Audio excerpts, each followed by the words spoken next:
I call this meeting of Saginaw City Council to order. Please rise for the pledges. I pledge allegiance.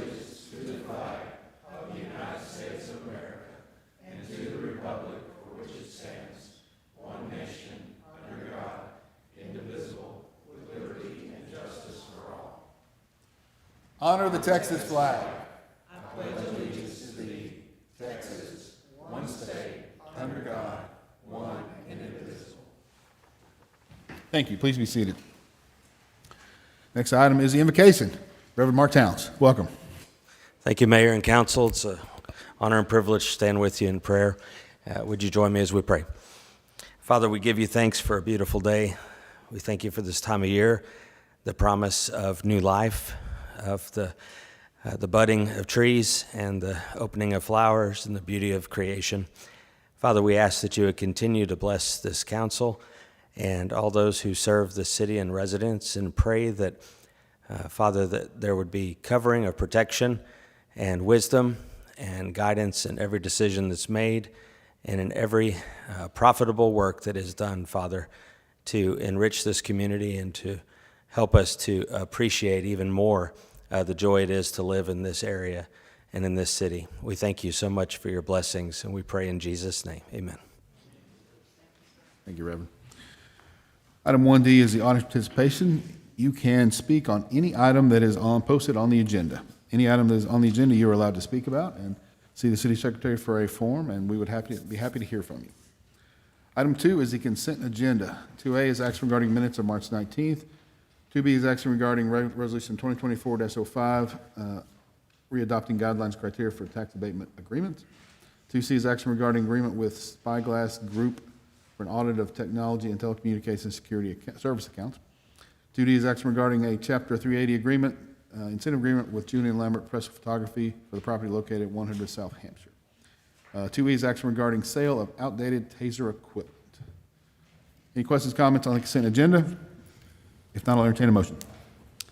Mayor, I make a motion that we approve the agenda as presented. Have a second? Paul seconds. Cast your votes.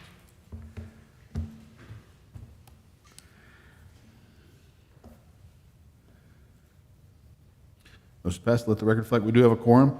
Councilmember Lawson is out of town. Item 3. 3A is employee recognition and presentation. City Manager Gabriel. Mayor and Council, might defer to some of the directors. I don't think we have any recognitions today, do we? Nope. No, sir. Nothing? Anything exciting? Come on, folks. All right. All right. Please, yeah. keep us waiting. All right. Thank you, guys. Item 2B, Advisory Recreation and Parks Board Annual Presentation. Brack St. Clair, Board Chair. Welcome, Brack. Thank you, Mayor, Council. It is an absolute privilege to come before you all tonight to present our annual report on what we've been doing on the Parks Board for the past year. It's long overdue. And I know that y'all have expressed a desire to hear from the Park Board Chair, or from the advisory chairs, just as a kind of a way of an update of what's happening on the boards and what struggles are, what triumphs are. And so I'm hoping to present some of that to you tonight. So I'm going to kind of go through an introduction and then move on to where we get our funds and where we spend our money. And then I'm going to review the 2021 bond program, address the need for volunteers, and then take questions and comments. So what's an advisory board? Well, an advisory board is a group of citizens that are called together to review certain aspects of city government and make recommendations and suggestions to city council. So essentially, they are to support city council and help them wade through the mountain of information and kind of make recommendations to the city council for them to act on. So why do we have a Parks Advisory Board? It frees up a lot of the time that you would otherwise have to spend planning events and making improvements and that kind of thing. And then it also encourages involvement from more citizens than just having the 7 of y'all make decisions about what happens in the city parks. So what does the advisory board do? According to our charter, and this is verbatim, we're to make recommendations and suggestions to City Council on the use, control, regulation of the parks and recreation centers and facilities of the city. We're to review existing facilities and determine the need for expansion. We're to administer all gifts, bequests, and legacies made to the city for park and recreation purposes. And we're to administrate the regular budget items for park and recreation purposes. So park funding, where do we get our money? Most of the regular income that we receive is through the water bill donations that are made every month. I believe the advisory board for the animal shelter and the library also have those. Keep Saginaw Beautiful. I think that's it. And that accounts for about $5,000 to $9,000 per month, and annual donations are roughly $80,000. And we've seen that number come up fairly significantly with the growth of the city. It just kind of keeps increasing every year. So where do we spend our money? Our biggest expense is in our 4th of July and our holiday parade and Christmas tree lighting. Both of those events run about $40,000 per event. So you can quickly tell with an annual income of about $80,000 and 2 events where we spend about $40,000, there's not a lot of room left over at the end of it. We also usually, in the past, we have joined with the Keep Saginaw Beautiful Committee, and we've purchased some of the Christmas light decorations that are up in Willow Creek Park and then out on the Basswood Boulevard.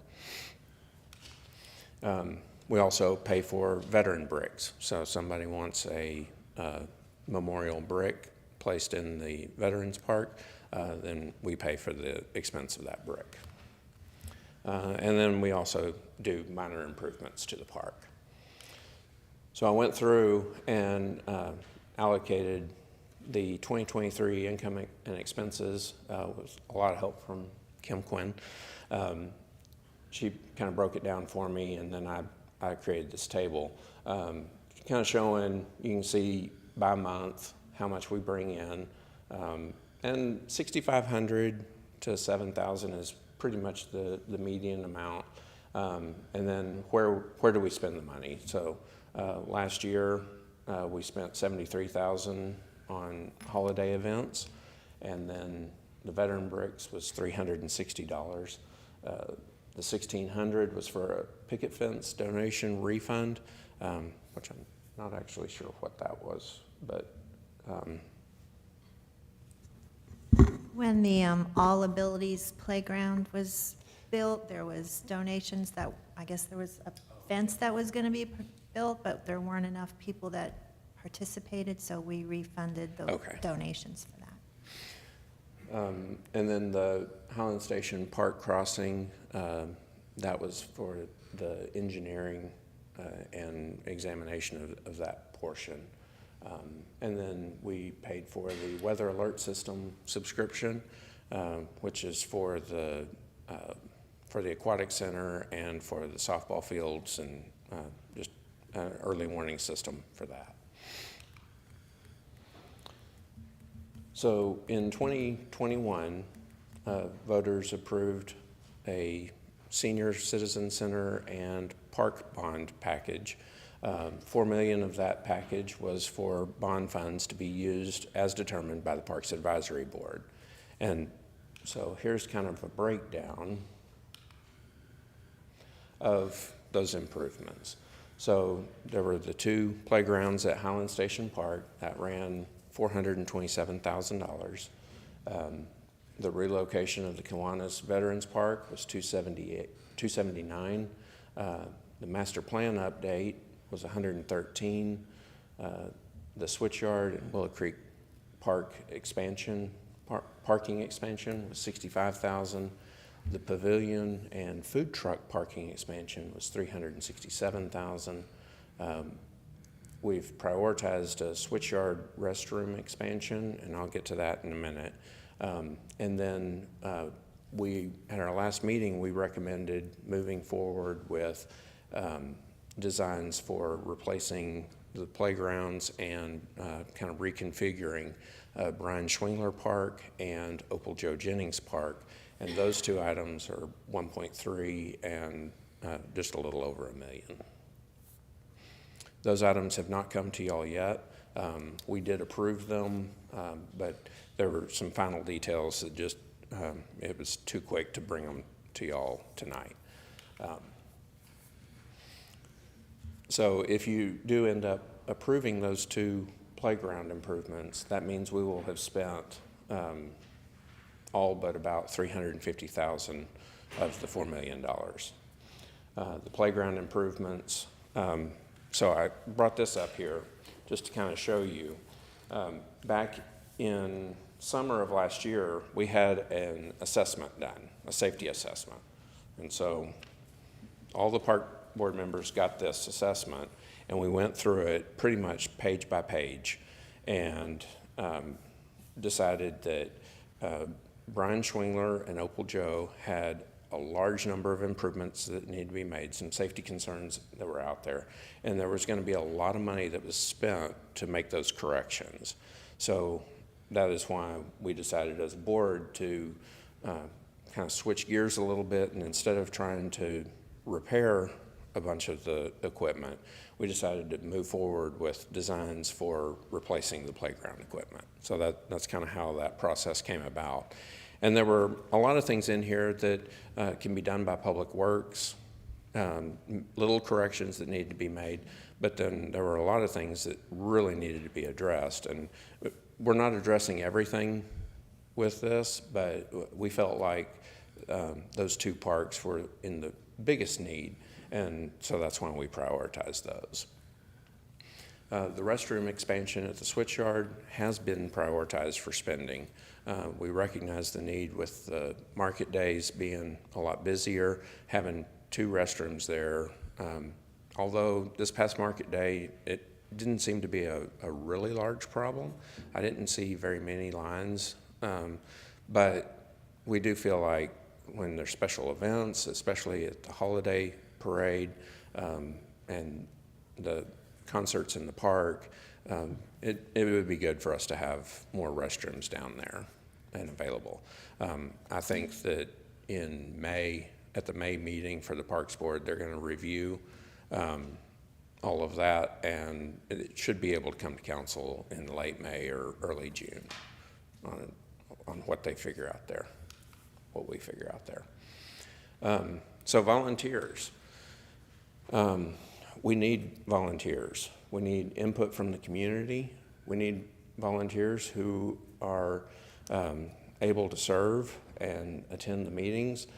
We can meet with only 4 members, and we can make decisions with only 4 members.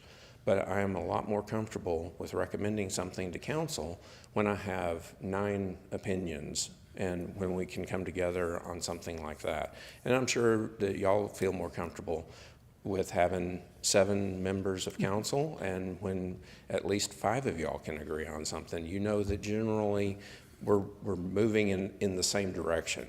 And that's kind of the level of comfort that I desire. But sometimes you're put in a position where you only have the 4 of you, and decisions have to be made. We need to move forward with some of these things. So, but my preference would be for us to have more people attending the advisory board meetings. And speaking of volunteers, you've got some park board members in the audience. Could you introduce them? I will. Yeah. So we have, I'm not going to remember the places, but we've got Mr. Thomas Weaver, Ms. Adele Torres, and Mr. Charlie Tucker, who some people may or may not remember. Hey, thank y'all for your service. We really do appreciate it. I know it's a lot of time, it's extra effort, and we really appreciate it. Seriously, it's a big deal. Thank y'all. And another thing is community involvement. When we are making these decisions, we didn't treat any of this just with a blanket acceptance. We've been poring over different designs, different plans. We had ideas of where the direction we wanted to go, but having more community involvement is a good thing, because that makes us sure that we're looking in the right direction. We're looking at the right things, the pain points that the citizens are having, we're addressing some of those. And then even if someone is unable to attend a meeting or be on a board, to at least send an email and let people know their thoughts of what they want and what they're desiring to see. It didn't show up. So there's also a web link that Pedro has created. So if you're interested in volunteering for the board, it is at www.saginaw.org/boards. And that was supposed to be on the... No, it was right above volunteers. Oh, no. Well, we'll get it updated and I'll get that link. But there's a quick link, so you don't have to remember the whole big, long URL.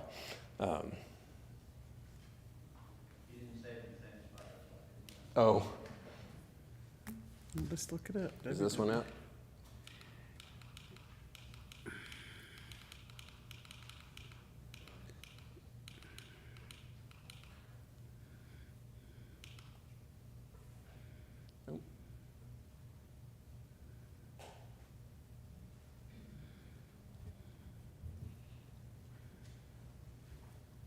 That's okay. Bottom line, for folks out there listening, we need volunteers. Yes. We need volunteers for our boards. How many board members are going to be replaced this year? I believe that it's either 4 or 5. I believe it's 5 that come up for. 5 if you win the election? It may be, I think I'm through. Yeah, if you're through next year. 25, but if you win the election, you But need if I win to the step election, down. I believe it's either 5 or 6 then, Okay. if I win. So, When do you meet? we meet the 3rd Monday of every odd month. Okay. So, very When and where? consistent. And we meet here in council chambers at 6 p.m. 6 p.m. Okay. So, and I'll also throw a little plug in. Keep Saginaw Beautiful also meets the 3rd Monday of, is it every odd month as well, Keith? The Keep Saginaw Beautiful? Okay, so they're every month. So that means that anybody who is on Keep Saginaw Beautiful or on Parks Advisory Board is unable to go to the other meeting. So Have y'all thought about changing the meeting dates so those don't conflict? we have, and we've mentioned it a couple of times, but nothing's ever really happened with it, and I don't really know who to. I guess we as a board would just need to decide to meet on a different night, and that's something that we should probably get with Keep Saginaw Beautiful, just so that everybody can attend whichever advisory board they want to meet. And these meetings are open to the public. They are. And there we go. There's the URL. So, Everybody go to that, sign up right now. yes. We are ready. We need people. Thank y'all. Yeah, because we select new board members. The council appoints new board members in June. Okay. Yes. So we need time to go through and review the applications. Sign up now. Exactly. It's fun, right? It is fun.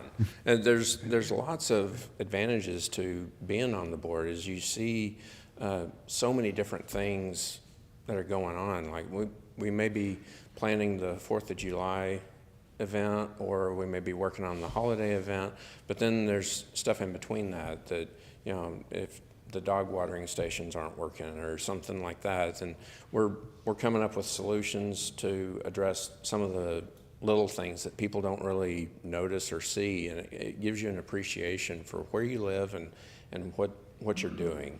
And I love the sense of community and togetherness that we have when we come to a decision on something, especially when it's a unanimous decision, and we look at it and we go, this is what we need to do.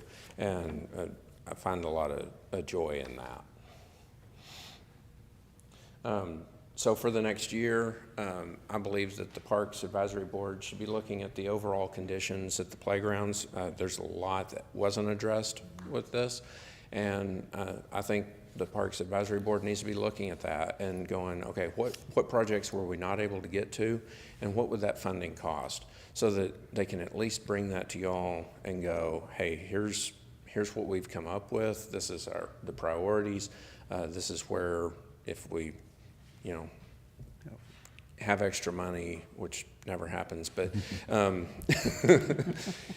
just be able to give council an idea of things that need to happen and kind of a time frame for those needing to happen.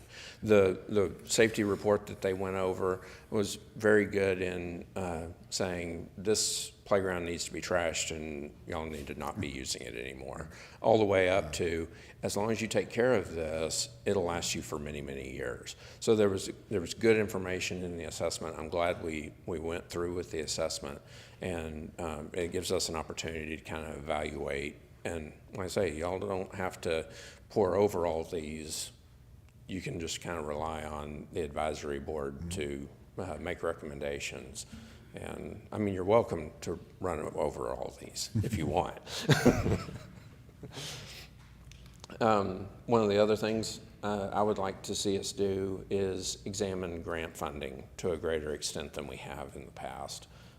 I think there's a lot of opportunity with state and federal funds where we can get matching grants. So if we're willing to pony up 50% of the money, then we can get some improvement, and it costs us half as much. And I think that's a good use of taxpayer dollars, especially when that money is going to go to somebody. So it might as well be us. And then another thing I would like to do is I would like the advisory board, as long as they have support from council for this and council deems it beneficial, is that I would like for us to look at forming or joining with a 501(c)(3) corporation, so that corporations can then give tax-deductible donations to the parks, and we can improve the parks through tax-deductible funds instead of relying on just goodwill and money from taxpayers. So I think it's been done with the animal shelter, and I would be interested to see if that's been beneficial for the animal shelter, if it's a good program or not, because I don't want to just introduce something just for the sake of introducing it because it sounds like a good idea. But if there's any advantage to that, I would like for us to explore doing that. You think there's dollars we're missing out on because of this? I believe so. Okay. For example, you take some of the businesses that gave to the holiday parade. They sponsored the holiday parade. I think it was $6,000 or $8,000, somewhere in that range. Well, that was just money out of their pocket. They didn't get to claim the donation for tax purposes or anything. Well, if you can claim something for tax purposes, then I think that ceiling's a lot higher. Good idea. Yeah. So, and I want to remind everybody that we meet and perform our duties in light of your desires.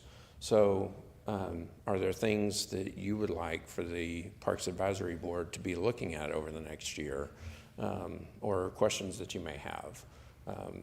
I know Member Lawson mentioned having a park cleanup day, which was kind of a part of the big event that was had, but I think we can do more of an announcement and have more of a focus on cleaning up the parks. I think that's a really good idea. It gets communities involved in cleaning up their local park, and I think that's a good thing.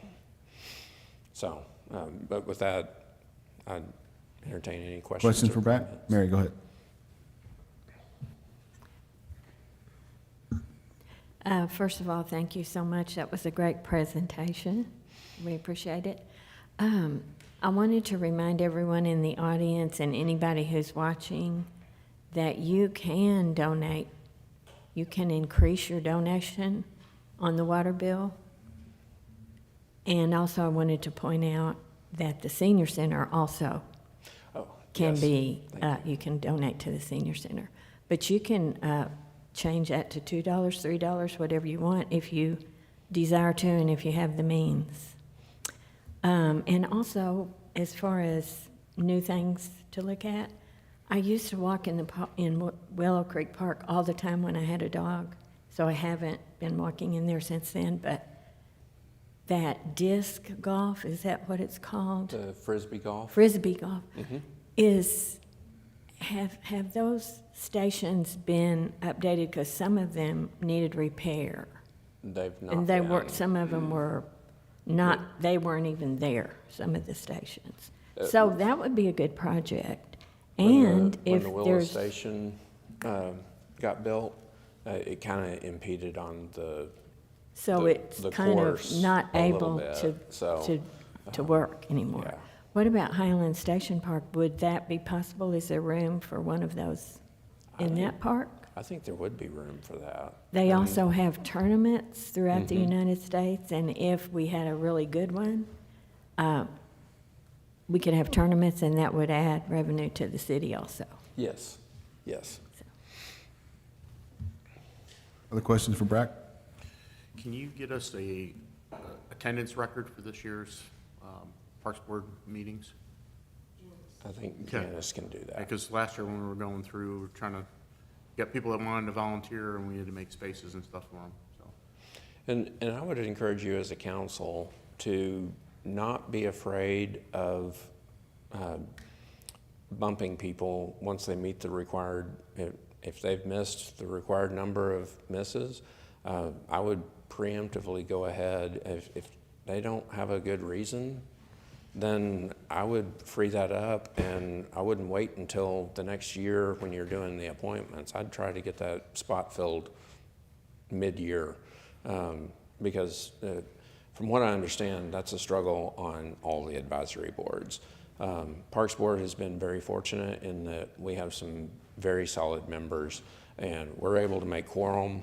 I can't remember the last time we didn't make quorum, and I'm very happy with that, but there can always be more involvement, and if somebody has just become disinterested or doesn't want to serve in any capacity anymore, then I don't think it's a reason to leave them on for another 9 months just because you're not doing the appointments immediately. And also, if people's terms are up and they still want to stay on, they're active. Yes. They're more than willing to stay on there. Yeah, absolutely. All right, Bragg, so you mentioned a little bit about this, about addressing prioritization of things beyond the 2021 bond. Can you give us a preview of coming attractions? What would potentially be on y'all's list? So with the expansion of Belt Mill, there's some parkland up there that needs addressing, and so there's some opportunity for us to do something there. With William Houston, the fields are in terrible shape. That could use some major updates. And then there's I don't even know that we have a name for it, but there's just south of the Heather Ridge subdivision, there's that linear park that has a pond on it and has some sidewalks. And I think there's some massive potential for updating that to more of a natural park, maybe not so much as playgrounds and courts and things like that, but having like a fishing pond, like where you could host an event and bring people in. I think that's got some positive potential as well. Okay, excellent, thank you. Good news. Anything else for Brad? I just want to mention, I think you did a great job with the presentation. I think you're setting a really high bar for the rest of the boards. I think the challenge has been put out there for them. Obviously, somebody read the latest ordinance for these boards, and appreciate all the effort that you do. You have been a very vocal, very passionate member of the board for a large number of years. And we appreciate your contribution and your leadership, and the fact that you're able to get your board members here, again, speaks highly of your leadership skills, and I appreciate that. Well, thank you. Here. 100%. Thanks, Brad. Appreciate y'all. And thanks to all the park board. Appreciate your efforts. Item 3C, report on results of employees survey subcommittee. Assistant City Manager Lee Howe.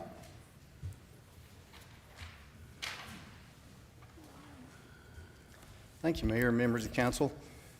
As you recall, we received back in November employee survey results from Ron Gailey of On Point. And it was the council's desire to have an employee subcommittee take those results and examine them, discuss them, and see if we could come up with some good ideas and solutions to solving some of the issues that were brought up. So the mayor took volunteers. Oh, thank you. Mayor took volunteers, and this is a list of all the people that served on the committee. Not everybody was in on every meeting. There were some of these names were substitutes. We did lose Jennifer shortly after that we started, but all of them participated. And we had, I think we met somewhere over 15 hours probably, plus in 5 different meetings. So we had a lot of good, candid, open, honest discussions, sometimes spirited, and we got a lot accomplished, I think. I think everybody that was in the room at least came out with a better understanding of all sides of these issues. And we focused about the last meeting and a half on trying to just take a list of realistic, meaningful solutions that could be possibly implemented. So some of those solutions we've already implemented. We already started on that. So there are some results that are in progress or already been done. And then toward in the next several weeks, I'm going to be looking for another list of volunteers to follow up on some more of these, to work through some of the details of them so we can see what else we can come up with. But I'll just start in on the process. I've already discussed the process there, and then what we did in the first meeting was just went around the table, asked everybody there to bring and discuss at least their top 3 issues off the survey. So the top 3 priorities that we discussed are on that first day listed at least were these 3 right here, which coincide to the survey as well, the top 3 priorities on the survey. So they're a little bit different order, but it wasn't a surprise necessarily that these same 3 issues came up. So we decided to focus on those for the first couple of meetings and see what we could come up with on that. But we did discuss an entire list, at least at some point, of about 12 different issues, and this is how they came up. If somebody had, on that first day, had listed, at least one person had listed something, I put it on there on the list of the 12 categories. And again, all those coincided with categories, major categories on the survey. Obviously, and as you see, we go through these lists of solutions and issues. The idea of communication, better communication, all around within amongst the employees, amongst department heads, amongst the council and staff, is intertwined in many of these solutions. And It also many of the other 12 top categories are intertwined, and you'll see that as we go through this list. And I'm not going to read every one of them, but I do want to kind of highlight and synopsize each of the categories for you. So under inconsistent policy application, so this meant different things to different people.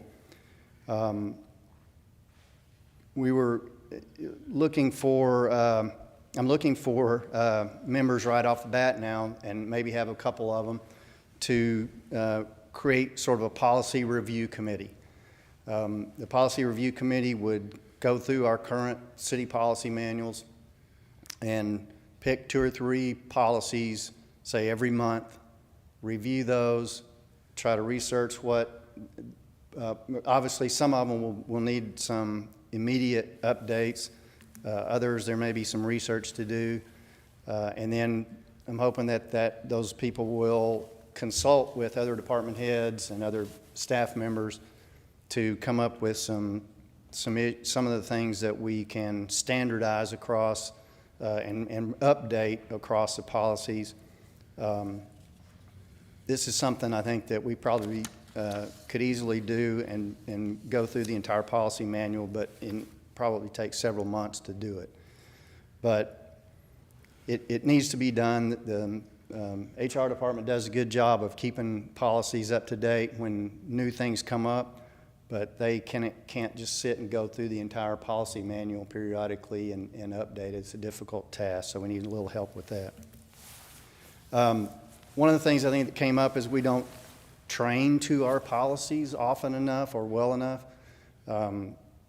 We discussed some policies that people in the room kind of thought, oh, they didn't even know that was a policy, really. So we do need to do a better job with that, especially with our supervisors. And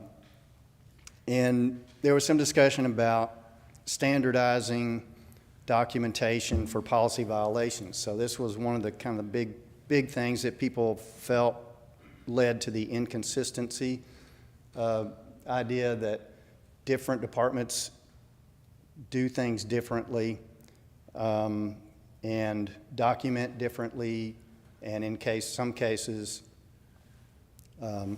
dole out discipline in different standards.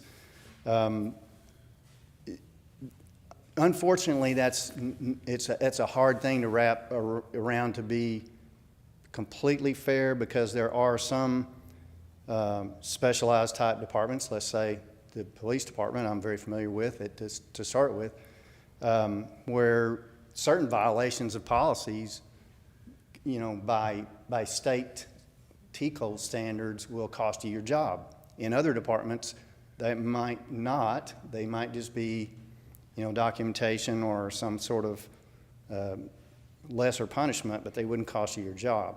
So they can't be exactly the same, and each department, of course, has their own operating policy manual for certain activities and functions that all have to be specific to those departments. However, there are some things I think that we can standardize. One of those, like I say, would be the documentation process and the forms that are used and how we do those, how we do IA investigations, if there are those, and how they're documented and kept, what's kept and what isn't kept in files.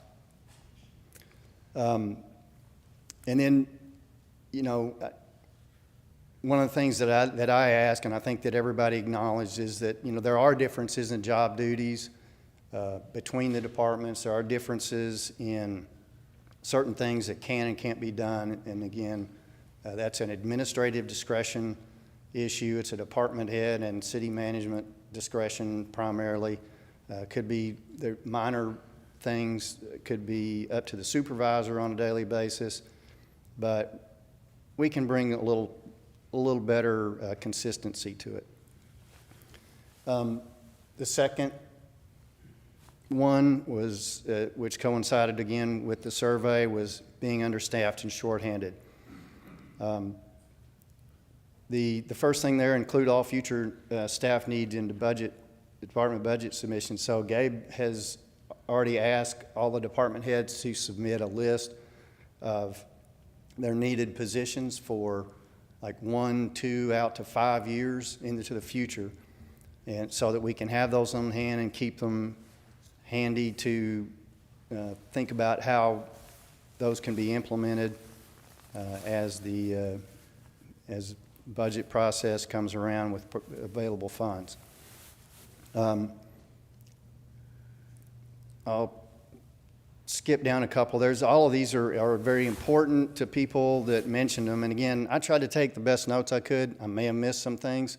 This is a pretty extensive list. When you see the whole thing, I'm sure I missed some, but I tried to put down anything that anybody thought was really significant on these issues. So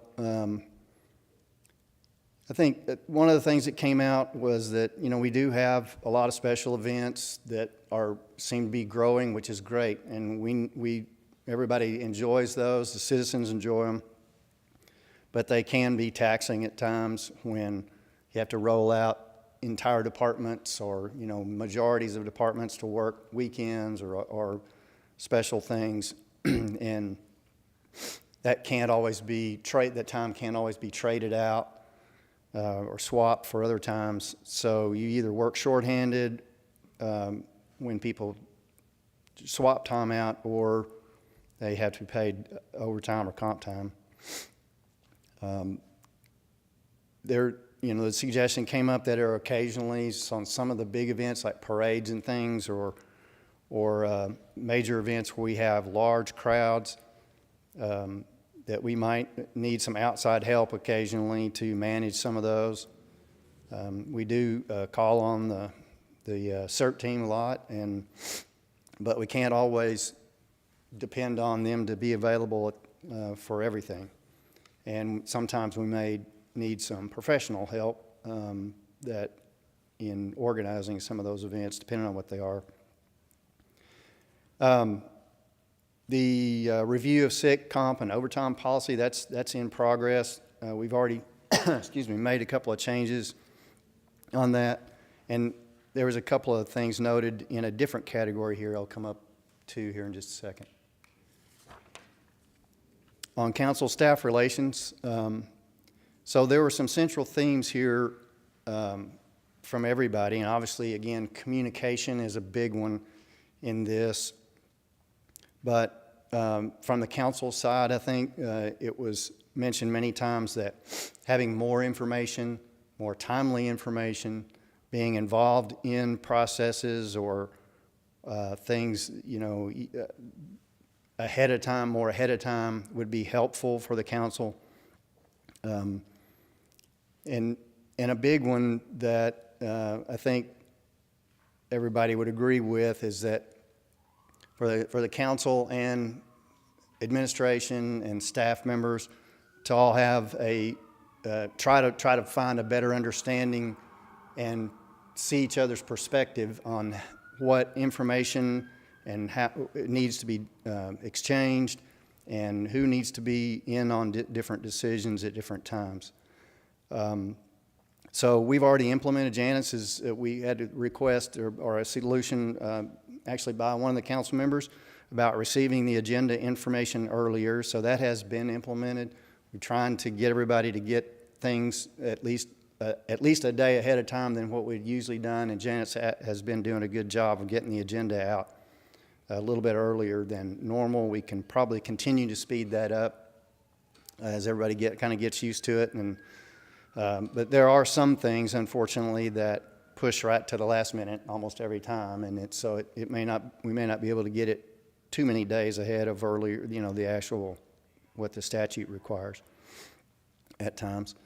The idea came up, or the discussion came around to work sessions and workshops prior to action items, which if we could do that more sometimes on some of the more detailed and important items, that would be helpful. We talked a lot about the budget process and having departments present budget issues to the council earlier in the process.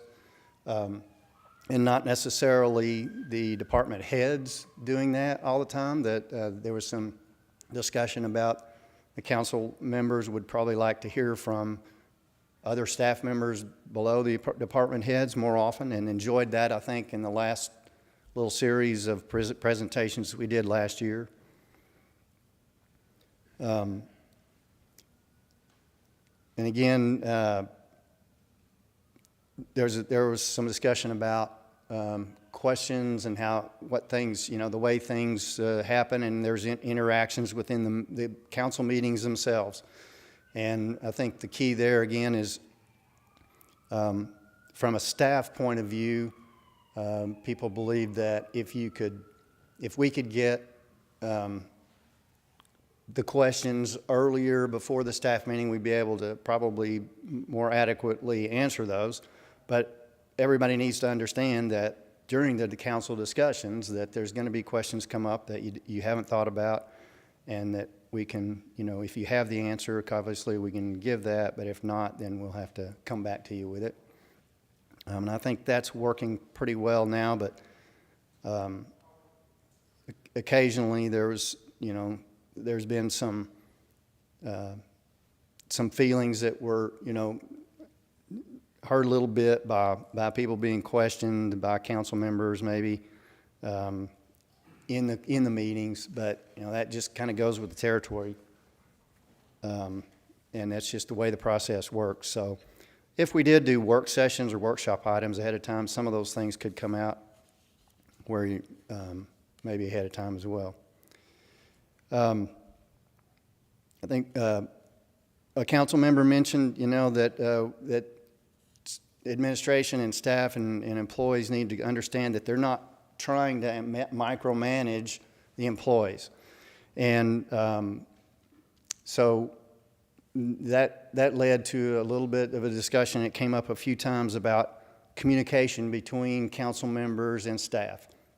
So Bryn had been asked to come to a quarterly employee meeting and address the employees on that issue. So I've asked him to kind of give that same briefing here so that everybody's on the same page and has the same information. Sure. I'll be brief. I think I've discussed this with some of you offline, but the standard practice in all of my home rule cities, they all have the same charter restrictions on directing staff. And I think there's been some discrepancies between what Gabe has initiated as a policy and what perhaps the employees have perceived as they're being told to do. But my understanding is, and this is consistent in all of my cities that have a city manager type of form of government, is that if a member of council discusses city business with a staff member, that wouldn't violate the charter for purposes of inquiry.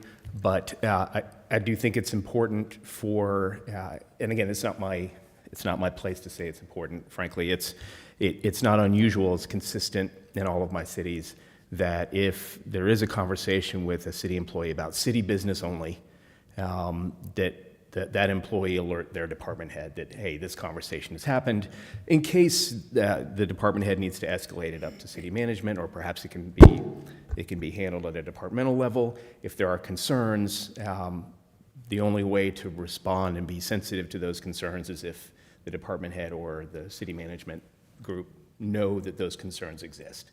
So I did attend one of these employee events, and yeah, I was sort of the wet blanket. Everyone was having fun. But I conveyed that information just to try to be reassuring that it's not a punitive measure. It's really more along the lines of, let's make sure the department heads and management know about all of the ongoing concerns that city council members have. So that's it. I'm happy to answer any questions if you have any. Questions for Bryn? No.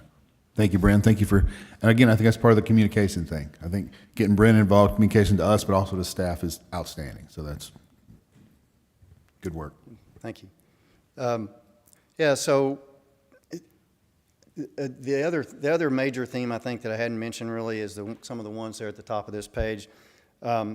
Just more interaction on a more non-meeting type basis would be helpful between member of the department heads and assistants and the council and staff members. You know, the ride-out idea, which it wouldn't necessarily have to be a ride-out, but just visiting departments by the council members, and, I mean, you know, going out with a work crew or hanging out with the fire department, you know, every now and then. You know, everybody loves them, and they got all kinds of neat stuff over there. So, you know, it'd be a nice entertaining afternoon for somebody. But, and I know many of you have done that. I think the idea is that some of the departments felt like they'd never seen a council member come out and actually see what they do. So, you know, all these things take time and effort, and it's nothing we could do overnight, but certainly I think anybody, any department or any work group would be open to a council member coming in and just saying hello and checking out what they do on a daily basis. And then I'll move on. Any questions so far on those three? Those were the three, like I say, the three biggest. We started, you know, with the idea that we might not hit all of these, but so we spent a considerable amount of time on those. But I'll move on to the number 4 was low morale. So, you know, I think this one, one of the biggest things I think, or one of the best comments that I think I heard was the first one there, just get back to helping people out. We need to remember that we all have the same mission, that we're here to serve the citizens. And that, you know, hopefully everybody gets some enjoyment out of that. If they don't, then they're probably in the wrong line of work. But, you know, if we keep that in mind first and foremost, and kind of maybe stop thinking about the negative things that go along with any job, I think probably people would find better job satisfaction. But the employees did voice that they appreciated the employee appreciation events, like the one that occurred last year, and the one that's about to occur here in a few days, and that they appreciated the council setting aside funds to do that in the budget. And you know, obviously a lot of people's happiness sometimes turns to pay, but we didn't dwell on it a whole lot, I think, and you'll see later on the compensation category dropped considerably from the survey to when we did this, because you had to address that significantly through the budget process last year, but during that, in the interim. But still, it's something people are still watching to you know, and feel like they need to be paid for the work that they do, or paid adequately for it. Another one is increased training. A lot of people feel like we don't do enough training, or we don't have enough time for training, and job enhancement training is something that'll come up again here later. Teamwork was a topic of conversation, that we've become a little spread out, become fragmented to some degree, and everybody has their own little jobs to do, but sometimes we don't communicate amongst work groups or amongst departments as best we should. Then the idea came up, or somebody suggested we have mental health days. Actually, you know, last year, as part of the insurance plan, we added the Alliance Work Partners and Responders Health EAPs, which have a mental health counseling aspect to those, both of those. So certainly sick time's available, but this idea was to allow people to have just mental health days if they wanted. So that's something that would be a decision for the council or administration. So the next category, communication. Like I said, this one is indelibly intertwined in everything else. But again, you know, some of the ideas were to have more interaction between the departments, like I talked about, council and departments coming out, that way we could have an employee exchanges occasionally, let people learn what other departments do. You know, I know from working in many different aspects as I've come through my career that the more I understood about what everybody else did, the better I could do my job.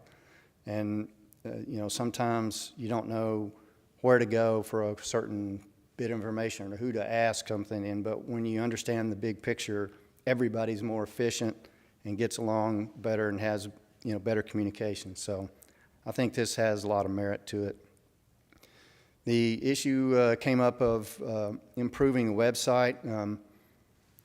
I had Pedro come in and address the committee about what he's doing with the website, and that is in progress. He's working on that every day and making some changes to it, upgrading it to a completely, not only a completely different format, but redoing things like links. And he told me that he found one today with the animal shelter where the link, there's a link that's completely different address than it should be. Those are the kind of things need to be updated. So he's working on that constantly.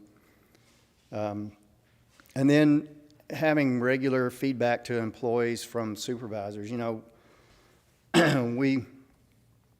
we tend to overlook the everyday work that people do and don't tell people, you know, at the end of the day, hey, you did a great job today, unless it's something really stupendous or outstanding.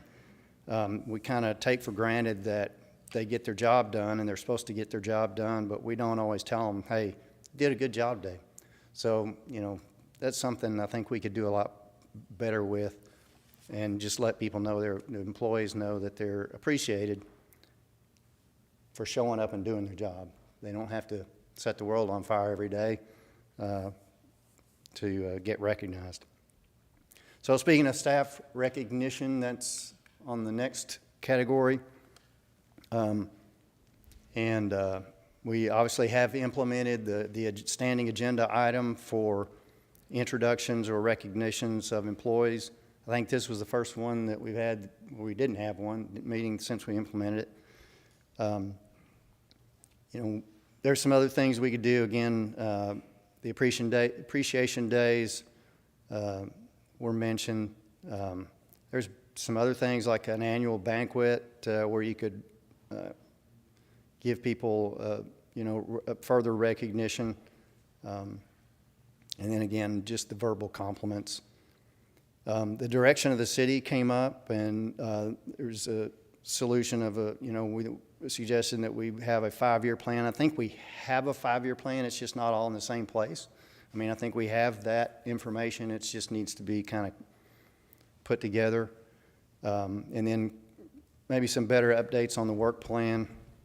So, if I might interject, Mayor. We prepared, this was a request of the council, a monthly report on the work plan projects. Maybe you've got a chance to see that. That was a couple weeks ago. And then I believe the council adopted this year's work plan in February, so our next meeting in May would put us at about quarterly. I intend to talk about our work plan projects and have all the departments weigh in on progress to date. Yeah, so that one is in progress as well. And then on accountability, again, that sort of kind of went back to some of the other ones as well, but holding people equally accountable, trust in supervisory oversight, those are two things that I've jotted down that people mention. Transparency, again, this is one that we spend a little more time on kind of indirectly, but there's a real desire from the staff for job postings or job opportunities to be posted internally in every instance, so that people can make it clear that they're interested in moving into a job that's open. Again, where I kind of started out in terms of, the administrative and supervisory, thought process of you know, if they know somebody that they want to have in that job, that's great. I've always had a lot of good feedback from going through some sort of process and at least sitting down and talking with people that were interested in the job. And if they weren't the best qualified, perhaps, or if somebody didn't think they were the best qualified, you can always tell them what they need to improve on in order to be considered the best qualified in the next opportunity. So there's I think some missed learning opportunities there and training opportunities that we could take advantage of by just posting all the jobs and at least understanding who all is interested in them. And the same thing with just promotional processes. And then move on to the category of leadership. Again, this one was, we didn't spend a lot of time on, but I think everybody agreed that council and staff relationships, you know, could stand to improve a little bit, and that would help the overall leadership of the entire city. And then somebody mentioned, you know, taking employee comments and suggestions seriously. So there was an employee suggestion program that was implemented years ago, and so that was HR sort of revitalized that and updated the policy for it, and we have had one employee suggestion submitted already. So that one is implemented.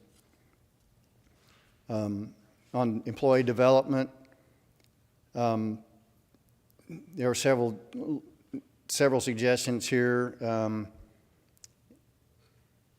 And the biggest one that we've already implemented too, again on that, is the career growth and development form that was put out by Gabe a good while back. And so that everybody can obtain that form and put down where they aspire to be in the organization, what kind of training they might need to get there, what kind of certifications, and submit that, and then that can be used by their supervisors to try to plan things out and improve everybody's growth within their job descriptions or some other job descriptions.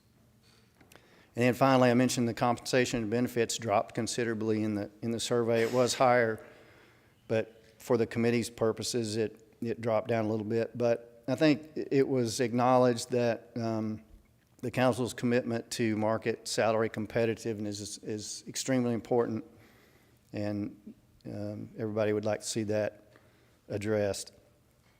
So there is still a lot more work to do, and again, I'll be seeking some volunteers to help follow up the details of some of these, and I will be more than happy to answer any questions that you might have. Council, questions? More of a comment. I want to compliment Lee on the way he chaired this group. He did not try to steer or lead the group in anything. There was a lot of great open discussions, and I think we've accomplished a lot. There's a lot more to get done, but I think it's a great start. Thank you. Hear, hear. Other questions? Comment? I have one question. So sort of what's next step? And what I have in my head is I would love to have you come back in 3 months, 4 months, and do an update. Because we've got a lot of these that have red on them. We're already in progress. I would anticipate you came back in 3 months or 6 months or whatever. There'd be a lot more with that. I think that might be a good to show, yes, we listened, but here's the action we're actually taking. Listening is step one, but actually taking action is the important part. So I don't know what would be a good time frame. What do y'all think? But I think at least hearing from Lee every 3 months, 4 months, I don't know, something like that would be nice. I think every quarter? Yeah. Was that sound reasonable? Sure, absolutely. Would that be enough to show some progress or get time? So yeah, okay. And then anything you need from the council on this, please ask, because this is a fantastic effort. I echo Paul's comments. I think Lee was an outstanding choice for this. His experience and his leadership is fantastic, and this is what we need. I know this is a touchy subject, and you handled it with grace and professionalism. I really do appreciate it, Lee. I'd also like to thank the employees and the council that participated, because we had planned 2-hour meetings, and I think 3.5 hours was the shortest one that we had.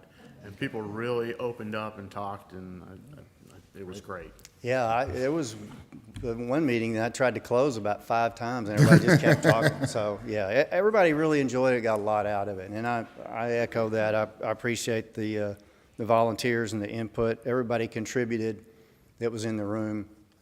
And I think, like I say, we all came out. It would be great to get everybody in the whole city to kind of be in this process maybe at a smaller scale, but I think they would learn a lot. But anyway, so anything else?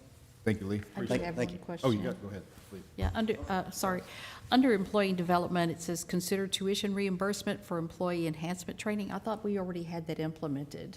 We do. What that refers to is specifically not for college classes tuition, which is the way the policy reads, but for like certifications, think job-specific,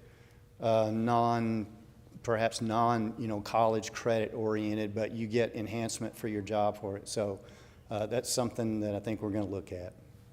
Oh, I thought we already had that in place. We have, of course, we have a training budget, but the tuition reimbursement specifically is for college credit courses. Okay. There was some, I'll use the fire department as an example. There's some of the firemen actually go out and paid their own training and extra things that we weren't reimbursing them for, and that kind of came up. And, it's better for the city when they do get this extra training, so we want to encourage it. Great, okay. Yeah. Thanks, sir. Thank Appreciate it. Good discussion, folks. More to come. Item 4A what time is it? At 7:07, we're in a public hearing. Consideration and action regarding Resolution 2024-04, adoption of a mid-year budget. For that, Kim Quinn, Finance Director.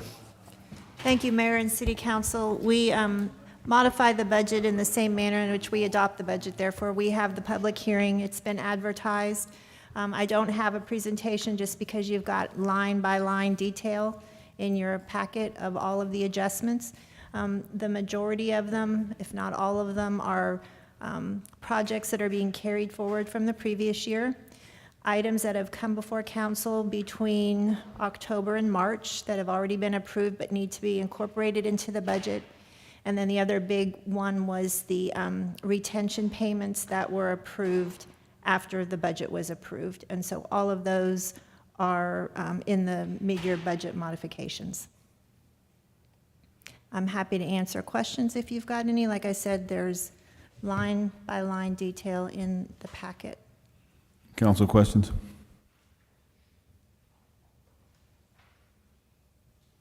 Sorry, the question, mine is loading here. Oh, do you have a question? No. I can't find mine. It's died. It's loading. I had a couple questions.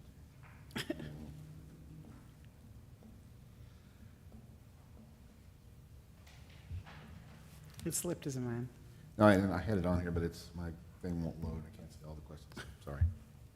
No, it's a good list, and it's a lot of detail, so we will post this on the website so folks can read it if they want to. It's just, we do this every year. It is a exercise to really update things that have changed or that were carried over or different necessary things have happened since we approved the budget. Most are small, but some aren't, and a lot are, development related. Some are CO related and different things that we have done, so. Yeah. My attachments aren't loading. Could you tell us what those adjustment values are? The summary memorandum in the first few pages of the attachment explain it fund by fund. If you want to know totals, I can do that. Again, all of this was sent out Thursday or Friday? Thursday? Thursday. Okay, I'm getting it loaded up here on my, Mine's not loading. It's just sort of spinning. yeah. General fund totals are about $1.1 million. Again, most of those are related to either projects that were carried forward from the previous year, or a lot of it was the retention payment. In fact, about $430,000 of that is a retention payment. In the enterprise fund, there were $955,000 are the total adjustments. And the biggest ones were capital projects that were carried forward, namely the Northwest Booster Pump and the Fairmont Sanitary Sewer. In the Capital Projects Fund, those are the big projects. So you've got the library, senior center project that are being carried forward, the Knowles Drive phases 2 and 3 that's carried forward from the previous year, and then the parks projects that Brack talked about earlier today. We have in CCPD, the largest project that was carried forward there is the transition of the CAD RMS system. That's about $450,000. In the Drainage Utility Fund, we have $220,000 carried forward. That's was approved by the council in January for the Highland Station Park pedestrian crossing. In October, the council approved the purchase of a crack seal machine out of the street maintenance fund. That was $88,625. In the donation fund, council has approved items since the beginning of the fiscal year. One of them was the fireworks display, the library sculpture, bench, and conference table. That was $91,000. And then the banners and installation from the beautification donations for $12,000. So donation fund adjustments total $129,300. In the general escrow fund, that the majority of that is changing where we're accounting for PEG fees. It used to be in general fund, and now we're including that as a separate funding in an escrow account. And then we also had partial funding for a code replacement vehicle that was covered by insurance. In the enterprise escrow fund, that's related to the project that was carried forward in enterprise fund, partially funded with water impact fees for the Northwest Booster Pump Station. And then in the public improvement district, we, as part of the budget, did not include developer reimbursements. We hadn't had one yet, and they requested it this year, so that was approved, and that was approved by the city council back in January. And those are the total summaries by fund of the mid-year budget adjustments. Thank you, Kim. Any other questions for Kim on this? All right, this is a public hearing, so anyone from the audience may speak at this time. It is a public hearing. You don't have to fill out a card. You can just approach the mic if you want to speak on this issue. If not, at 7:13, I'll take us out of a public hearing, and I'll entertain a motion. Mayor, I make a motion that we approve the resolution mid-year adjustment as presented. Have a second? Mary, second?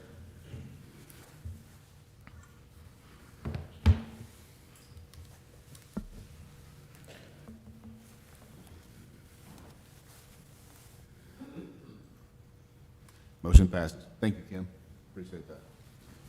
Item 4B at 7:13, we're in a public hearing. Consider action regarding adoption of Resolution 2024-06, fiscal year 2024 Community Development Block Grant Project. That's Trenton Tidwell. Thank you, Mayor.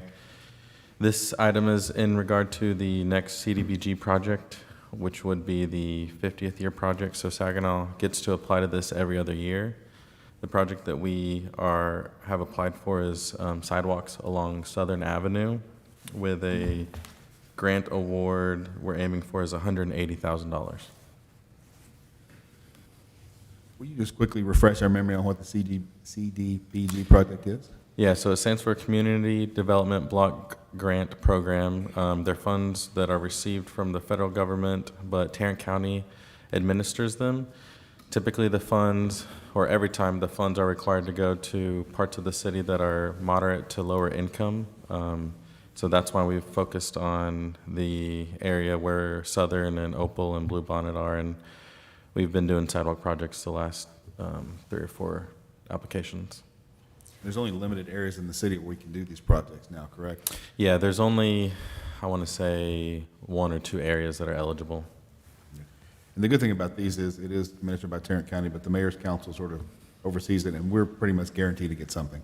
Almost every city gets at least a little something, so it's a nice way to improve things like sidewalks and streets and things is a very worthwhile endeavor. So I think it's one of the neat things that we get to do. Any questions for Trent? Cindy, go ahead. You said this is on Southern Avenue? Yes, ma'am. Okay, they just recently, made some sidewalk improvements on Southern Avenue. What portions of that are you talking about? So recently, the ones on Southern were from, I believe, Opal to Bluebonnet. This will pick up at Bluebonnet and go east to where the shopping centers are. Okay, you don't have a drawing of that available for the council? It's in the application. I don't know if it was in your packet. It probably was not in your packet, but That would be useful for us going forward. so I will say, the application is reviewed by Randy, and the application was submitted in December. And so tonight, we're not really looking at necessarily the scope of the application, but more of just a public hearing on I think Saginaw's contribution to the project, which would be estimated at like $36,000. But I can send that to you for sure. Yeah, that'd be great, Trenton, thank you. Other questions, comments, council? Again, we're in a public hearing, so anyone who wishes to speak on this subject, on the CDBG grant project, please approach the microphone. If not, at 7:17, take us out of public hearing, and I'll entertain a motion. Mayor, I make a motion that we adopt Resolution 2024-06, fiscal year 2024 Community Development Block Grant Project. Thank you, Mary. I'll second. Valerie, second. Please cast your votes. Motion passes. Thank you, guys.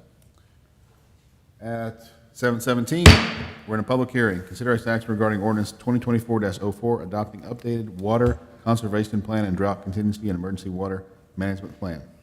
Trenton Tidwell. Thank you, Mayor. This water conservation plan and drought contingency plan was last updated in 2019.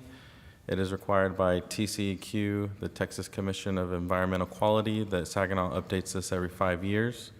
Typically, this plan is very similar to the Fort Worth plan, especially since that's where we get our water. And so we've worked with them and Jared and Randy to update the Saginaw plan, and that's what's before you today. The plans, multiple plans. Happy to answer any questions. I read Jared's memo and it said not a lot's going to change, right? So, seemed like it's. Anything else you want to add, Jared? Well, the only changes is we added 2 new booster pump stations, Northwest Booster Pump and Belt Mill. Okay. Excellent. Council questions? I do have one question. Go ahead. I see a lot of this on what the community does to try to help during these conditions. What is the city's plans during drought contingencies? What are their responsibilities to conserve water? And the reason I ask is because I've seen several posts on Facebook, and of course we all know how we can depend on that, but I do know that there have been a lot of places where water's been leaking for days, and the citizens are unhappy that, the water leaks for days, but they get in trouble if they overuse water or use water at the wrong time. Sure. Well, as to address water leaking for days, sometimes we're not aware of it until somebody calls us in. So I run across that quite frequently, actually. It's been leaking for days. We decided to finally call. So that has to come into play on that part. But as far as what we do in drought times, we follow strictly to the City of Fort Worth watering guidelines. People water on certain days and things of that nature. So, but as soon as we are aware of a leak, we get on it promptly and get it fixed very quickly. And y'all have done that when you've been notified, and we appreciate that greatly, so thank you. Yes, Mary? To Jared, I was reading the different stages and the different ways that we will make it more, save more water more effectively. So do you know what's the latest, the worst stage we've ever been in that you know of? Have we been in stage 3 ever, or? Since I've been here, we've never been in that stage, to my knowledge. Okay, thank you. Any other questions for Jared or Trent? All right, this is a public hearing, so this is open for anyone who wishes to speak on this at this time. At 7:20, I'll take us out of public hearing, and I will entertain a motion. Mayor, I'll make a motion, we approve 2024-04 on updating the water conservation plan. Thank you, Paul. Cindy, second.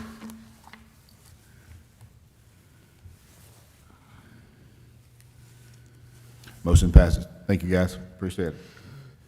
Item 5A, discussion of property tax exemption for daycares. And this says me, but it's actually Bryn Meredith. We can tag team.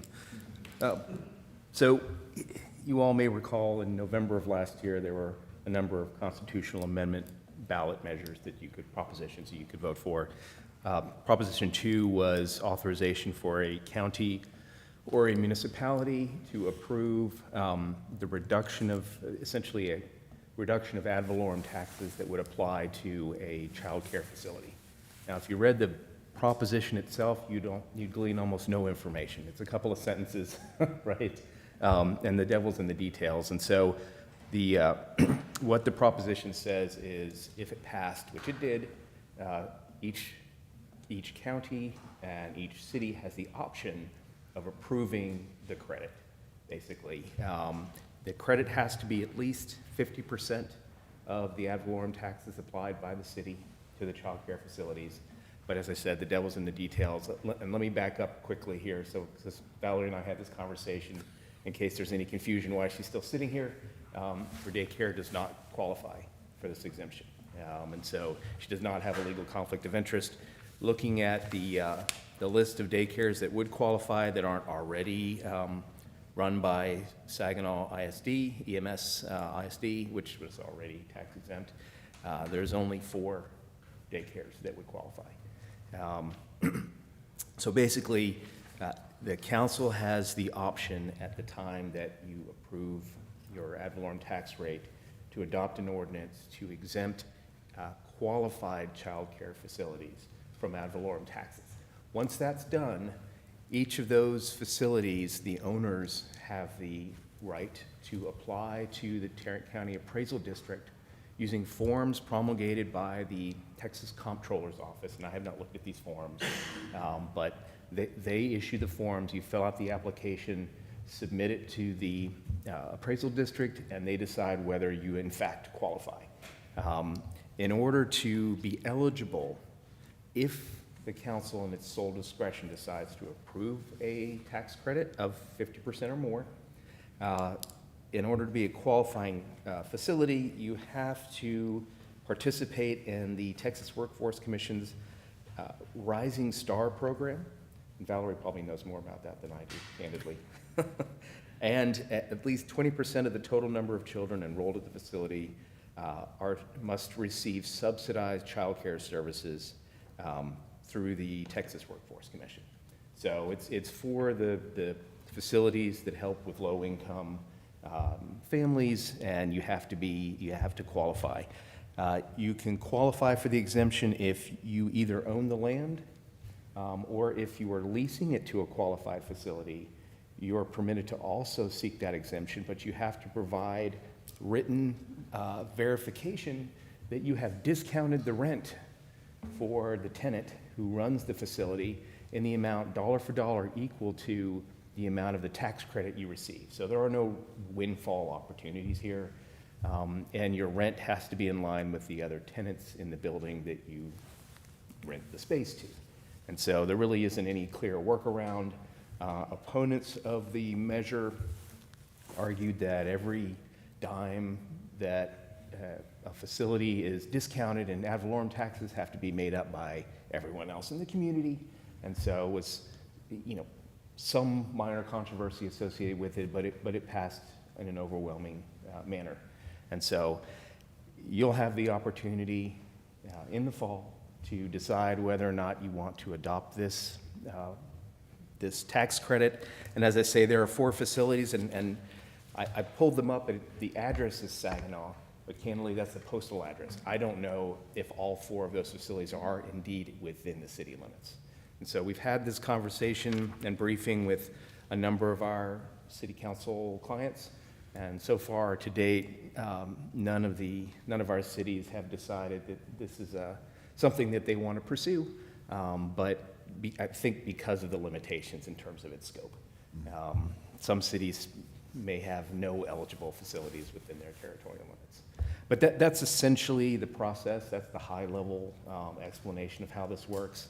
The legislature adopted all of the rules in a separate bill to amend the Texas tax code months before the ballot measure for the constitutional proposition even came before the voters. And the bill essentially says, here are all the rules if it passes. If it doesn't pass, this has no force or effect.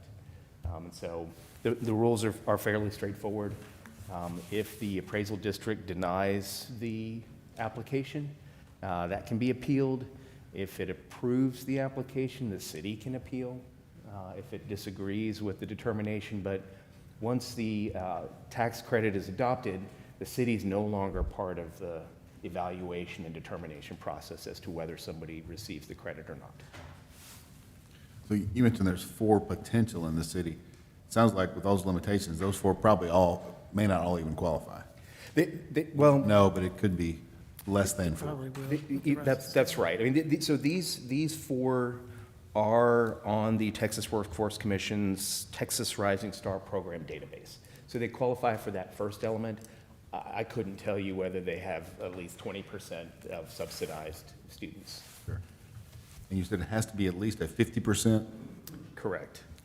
I was thinking we could do something small, but it has to be No, 50. at least 50% or higher. That's right. Okay. That's right. Council, Mary, go ahead.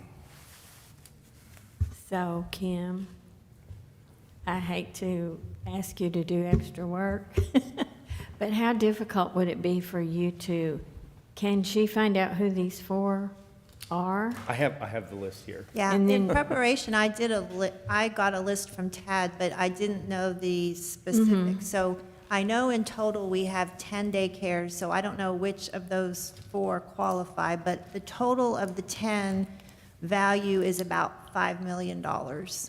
So if you were to grant 100% exemption to that with the current tax rate, you're looking at $25,000. Now, $25,000 is not a huge amount in the overall scheme of things, but it is a reduction to what the city would collect. Again, but that's all 10. That's for all 10, so you it would take be even 40% of smaller than that. that. Right. Yes, sir. Right. And I'm not quite sure if it's the same as a regular exemption, but if you are entertaining that, TAD usually has a deadline of July 1st that we have to let them know of additional exemptions by July 1st. So if that's something y'all are entertaining, we'll have to keep that deadline in mind. So that means we would have to pass an ordinance before July 1st. Correct. That's right. I agree. I Draft think and- it would be Yeah, the I same. think that's right. I'll defer to you on that Yeah. specific deadline, because that'll be, But if I Across the can board. certainly look at the 4, but just to give you an idea, it would be smaller than $25,000. Thanks. Council, other questions, comments? I'm not exactly sure how to pose this question, but, I mean, how does this help daycares? Is it going to help them drop their rates for these parents? I mean, and Valerie might be able to answer this. Rising Star pays that portion. Rising Star subsidizes low-income families, and so a lot of bigger daycares, they have like more, like I have one, so, but they have more kids that go through Texas Rising Star. So they already get a deduction in daycare that the state pays for them, and so, yeah. yeah, I mean, just to give you an idea of one of the groups that supported this measure, it's Texas Restaurants Association. And you think, what do restaurants have to do with daycare as well? These are working class people that need affordable childcare in order to actually work at the restaurants. And so Yes. it's supposed to help the sort of lower income people afford daycare, and hopefully the costs are passed along either through discounted rates or that subsidized tuition, basically, that the state would provide. Other questions, comments, council? Is this something that we have to act on, or if we decide not to do it, we can just? That's fell right. by the wayside? You have the right to pass on it if it's not, if you're not so inclined, but yeah, it's up to you. Well, I have a thought. How about we chew on this? We don't take any action tonight. Let's chew on this and let's, if you have a lot of interest, and I want to get Mr. Lawson's opinion as well. Chew on this. If you have any interest, like send me or Gabe a note and say, then if we do have enough interest, we can get Brent on an ordinance and see how that might work and steps what we need to take, so. And I'll provide the list of 4 to Kim so that you all can determine whether they're actually in the city limits. or not. Okay, right. So no more than 4. It could be less, yeah. Right. Okay. Does that sound like a fair plan, council? Think about it. We'll talk to Nikki about it and send your comments or thoughts to me and Gabe, and if we decide to go forth, we will, but we'll have to think about it. So, thank you, Brent. Sure. Thank you. All right, item number 5B, Pedro.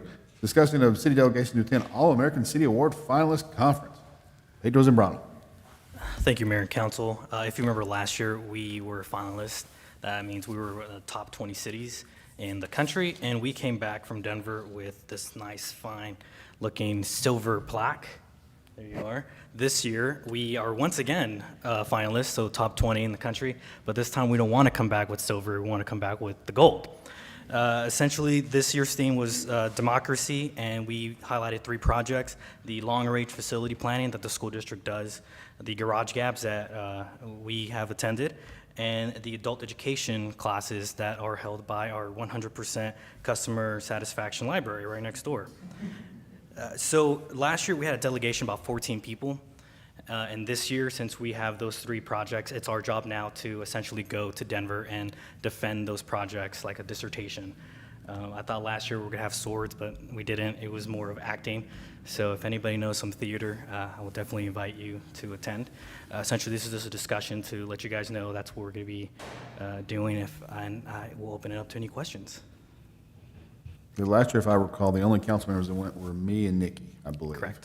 So it'd be great to have more council, great to have a larger delegation. As we saw last year, a lot of the cities had huge delegations, or they were almost county. There were some large delegations there, and large seems to be better. We are competitive. I was very disappointed we didn't win, because I thought we had an excellent case last year. But I think this year we have an even better potential. So I would encourage folks to think about going. I know we'll get some community members to go as well, hopefully some city folks too, so. So, Mr. Mayor, I might add, Nikki sent some thoughts. He plans to attend with his wife, which he paid his own way last year, which is good. If you'll recall, he hauled all our props for the presentation, so we've got a wagon headed west with stuff. The key, I think, is you attended, Lee attended, is to have as many people from the community as possible. I think that I know that our adult education program, which is part of our application, is very strong. We've talked about potentially having some of our adult education students attend and speak sort of a personal testimony. One of the, well, they're all happy stories in the library, adult education, but the story that was featured in the Dallas Morning News of a Mayor's Youth Advisory Council student who toured the library and told his mother, hey, you can improve your English language skills, and then she recently became a citizen. So I've talked with Ronnie, talked with Ellen. I think that those folks definitely need to travel, as well as our community volunteers who serve as teachers for adult education. So we have, I know Pedro's talked to the school district. It'd be great to have school board members and or representatives from the school district to come, and since the Parks Board is here, come on to Denver. I mean, maybe you can have an off-site meeting. No, I'm just kidding. I will say, I think tremendously. I'm sorry. I said Bryn's a little nervous. Right. Yeah. I will say, that was my first involvement with All-American City, but it was a tremendously positive event. You didn't hear the bickering and the partisan stuff, and it was just a lot of fun. So and people remembered our train whistles and the city on the right track. So that's probably going to make a comeback. Yeah, and I remember I attended several of the other presentations, and one was a small delegation. I think there were several police officers, and they asked them, why didn't you bring more people? Literally, one of their questions the panel asked, and it was like, wow. And the guy was like, we tried, so more people is better. So more from the citizens and the folks and the school would be fantastic, yeah. We want to win. Definitely. We are an all-American city. We want to show it. And we are one of 3 cities in Texas. The other one is Lamarck and Edinburgh down in the valley. So if any other questions? Any other questions for Pedro? Question, or not for Pedro, it's probably for Kim. What did we spend last year to send delegates to Denver? It was just over $14,000.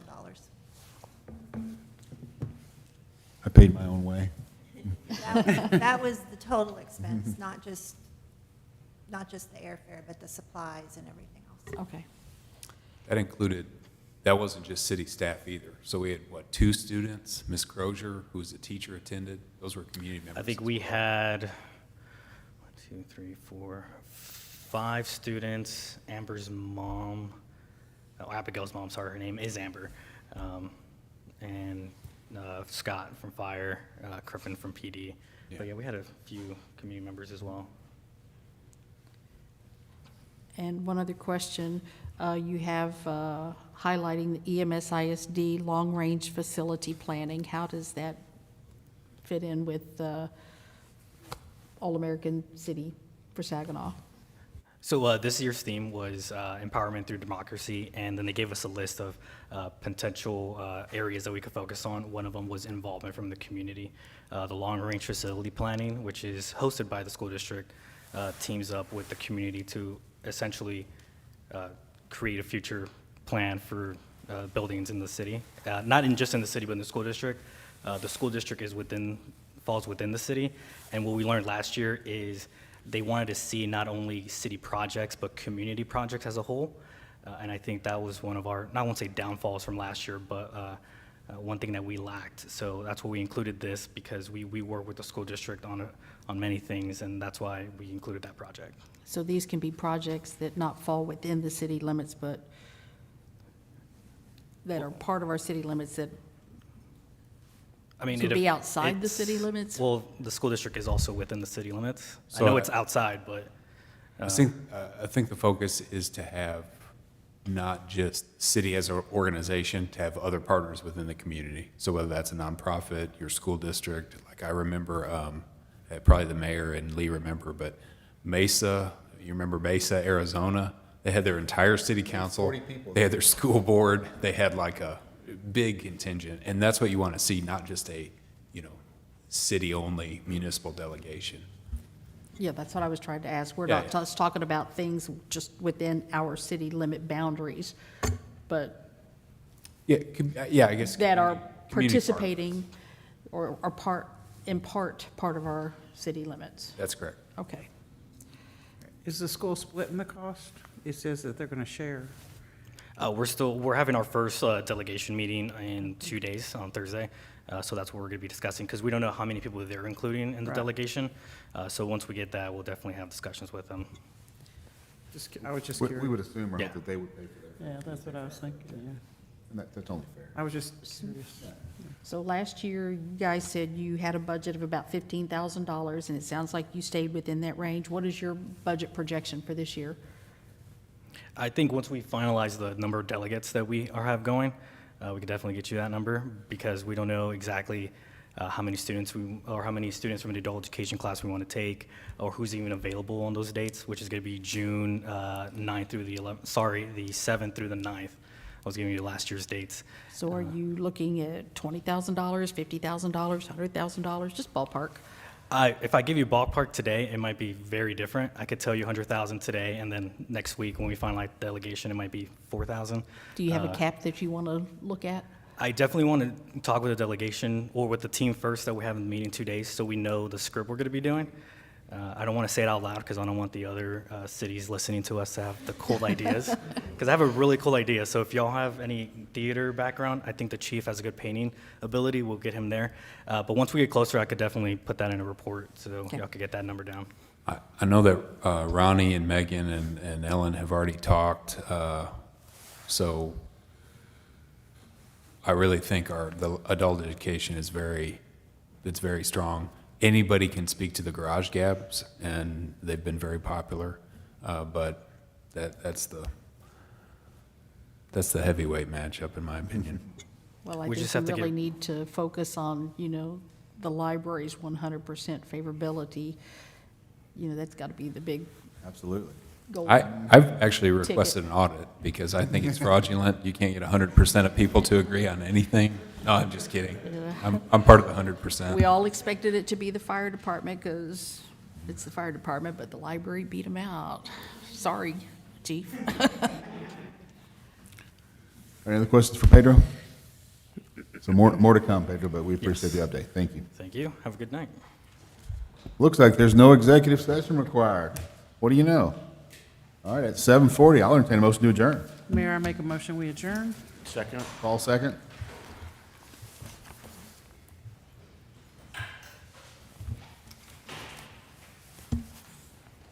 At 7:41, we're done. Thank y'all.